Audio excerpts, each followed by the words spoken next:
समता सागर महाराज सिद्ध क्षेत्रों की वंदना कर रहे हैं और नगर में तैयारी चल रही यहाँ, परंतु पूरी चिंता चल रही वहाँ। बोले क्यों? एक श्रावक के मन में आनंद की लहर उमड़े ये साधुओं के आने पर, ये सहज है, पर एक मुनिराज के मन में भाव उमड़े ये मेरे मित्र चमत्कार है पंचम काल का। भोले के पास, क्योंकि भोले के भैया है ना, भोले के पास बराबर समाचार आ रहे हैं। उधर मालूम जितने नन्ही दोरी की ट्रस्ट से जुड़े हुए लोग हैं, कहाँ कटनी, अशोक नगर, कहाँ कहाँ उन्होंने समाचार भेज दिए कि भाई कोई कमी नहीं आना चाहिए।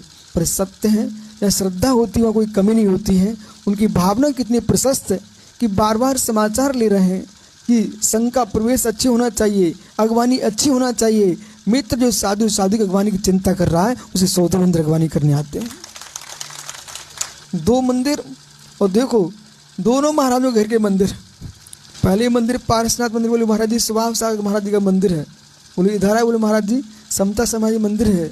और समता सागर आचार्य विद्यासागर से दीक्षित हुए इसलिए तो पुण्यात्मा है, लेकिन सबसे पुण्यात्मा ये है उनके पिताजी भी आज उनको नमस्ते कर रहे हैं बैठे बैठे। आप सब विजय भैया पुण्यात्मा जी हो। लोग कहेंगे कि हम राम के साथ खेले, कोई कहे मैं श्याम के साथ खेला, कोई कहता है वर्धमान के साथ खेले। तुम भी भैया कहो, बोले महाराज जी हमारे गांव के समता सागर स्वभाव सागर जी हैं, उनके साथ गिल्ली डंडा खेले हैं। और भोला ये कहेगा हम अपनी मौसी घर में आए हैं तो हमारे भैया, ये नहीं बोलता कि मेरी मामा का घर है, वो कहता मेरे पापा की ससुराल है।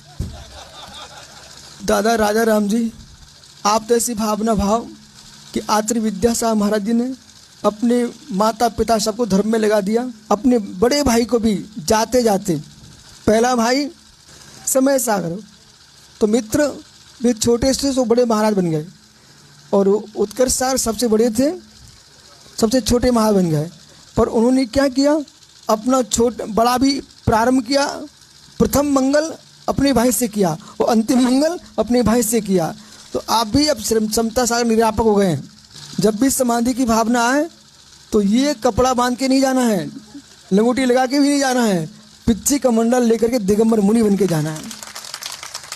अभी दर्शन करने जाना महाराज को जरूर बोल देना, बोले महाराज जी कह के गए हैं कि हम ऐसे नहीं जाएंगे, और आपका कर्तव्य है कि एक वो समय था कि बेटे को गोद में खिलाया हमने, और एक ऐसा समय आना चाहिए कि बेटे की गोद में पिता की समाधि हो।